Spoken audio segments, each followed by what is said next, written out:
कि उस तरह का प्रोग्राम करने का मकसद क्या था, क्या उसका रीज़न है उस तरह का प्रोग्राम करने का, जिसमें चाइना के एम्बेसडर, चाइना के कौंसल जनरल और उसका ऑर्गेनाइज़र एक कांग्रेस पार्टी के नेता हैं। क्या कांग्रेस पार्टी नरेंद्र मोदी के चाइना के ऊपर खामोशी और सरेंडर को वैलिडेट करना चाह रही है, वैलिडेट करना चाहिए इस तरह का सेमिनार रख करके?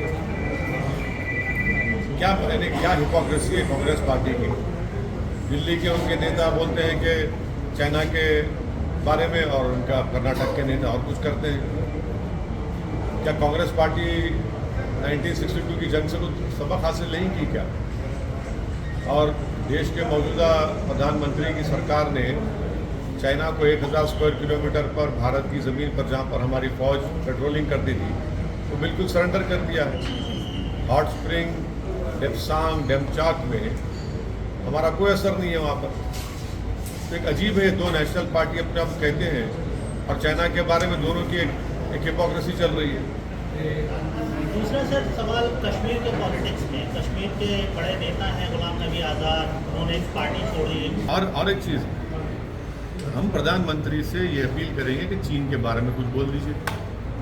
आज अरुणाचल प्रदेश में हमारी ज़मीन पर चीन के बुलडोज़र आ गए, वहाँ पर हमारी ज़मीन पर बुलडोज़र आ गए, तो कहा करेंगे बुलडोज़र से मोहब्बत करने वाले?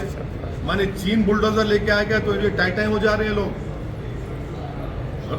कमज़ोरों पर बुलडोज़र चलाएंगे, चलाओ ना। चीन हमारी ज़मीन पर चीन बुलडोज़र ला लिया है, हमारी ज़मीन पर चीन बुलडोज़र चला रहा है, आप लोग खामोश बैठे हैं। शाम सूंघ गया क्या आप लोगों को? सत्ता में तो भाजपा है, जो बुलडोज़र के नाम पे फख्र करते। जाओ ना, अभी भारत की सरजमीन पर अरुणाचल प्रदेश में चीन बुलडोज़र चला रहा है। देश के एक बहुत बड़े टीवी चैनल ने उसको रिपोर्ट किया है। वहां पर क्या बोलेंगे फिर? चलिए उन जाके कम से कम उन बुलडोज़रों को उठाकर लेकर आइए, चीन लेकर आया है। चलिए लिख जाइए जाके, वो जो बुलडोज़र हमारी ज़मीन पर अरुणाचल प्रदेश में, उन बुलडोज़रों को उठाकर लाइए। आप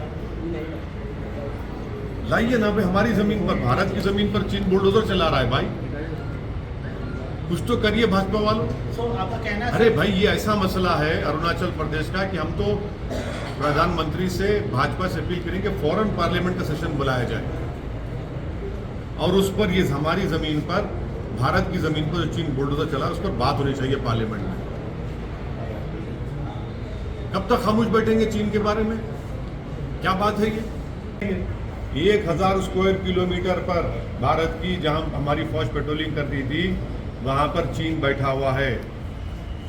एग्रीमेंट है कि इतने डिस्टेंस के करीब आकर एयर एक्सरसाइज नहीं करेगा। वो हमारे वहां पर आकर एयर एक्सरसाइज कर रहा है। मैं आपको बता रहा हूं, कभी भी जंग हो सकती है चीन से। आप समझ नहीं रहे हमारी बात को। आप कह रहे हैं कि चीन, ये सुनिए, आप किसी भी डिफेंस एक्सपर्ट से पूछ लीजिए क्या कर रहा है चीन वहां पर। ऑल वेदर रोड बना चुका है, हम ऑल वेदर रोड बनाए वहां पर,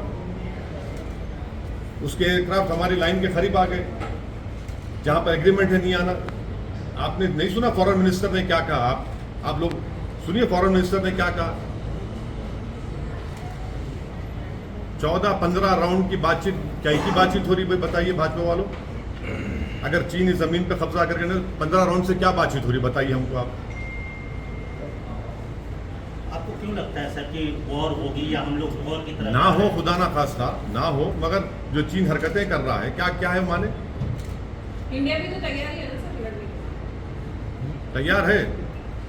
आप नहीं पढ़े जनरल कंडूरी साहब की रिपोर्ट 2015 में स्टैंडिंग कमेटी की, जिसमें कंडूरी साहब जो भाजपा के एक सीएम, उन्होंने कहा कि कितने दिन का हथियार हमारे पास है और उसमें कितने दिन का ऑब्सोलीट हथियार है। और सुनिए, और ट्रेड इम्बैलेंस कितना है चीन से हमारा? क्या उससे करंट अकाउंट डेफिसिट नहीं बढ़ रहा है? इस पर तो बात ही नहीं करते। आप लोगों को चाहिए कि प्रधानमंत्री से रिक्वेस्ट करके प्रेस कॉन्फ्रेंस करा के सवाल पूछिए आप लोग। सर, आप नारेबाजी के बारे में बोल रहे थे, अभी आज और एक वीडियो आया इन कांग्रेस लीडर, क्योंकि आप लोग जुमे के दिन कैमरा नहीं बल्कि तोप लेकर बैठे थे कि चलो अब मस्जिद से निकलते कि पकड़ेंगे विजुअल। बड़ी आपकी उम्मीदों पर पानी फिर गया। हैदराबाद की आवाम ने कहा कि नो नो बाय बाय, हम आपके एजेंडे को हम सेट करने नहीं देंगे।